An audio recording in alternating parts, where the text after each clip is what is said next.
গান বাজনা বাজিয়ে বিশ্ব ওরস শরীফ করা ইসলামে জায়েজ আছে কিনা? এটা হলো গাছের গোড়া কেটে আগায় পানি দেওয়ার মতো।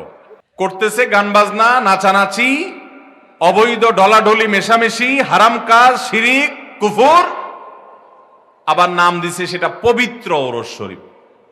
এটা যদি অপবিত্র না হয় তো আল্লাহর জমিনে আর অপবিত্র কোনটা হবে?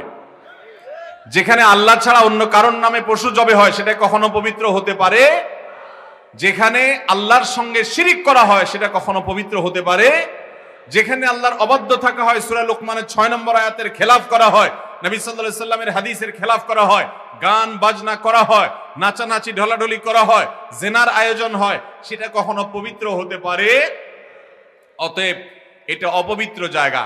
ইসলামের নামে এরকম ভণ্ডামি, ভ্রান্ত কাজ, এটা কিয়ামত যত নিকটবর্তী হবে এর পরিমাণ তত বাড়তে থাকবে। আল্লাহ আমাদেরকে হেদায়েত দান করুন।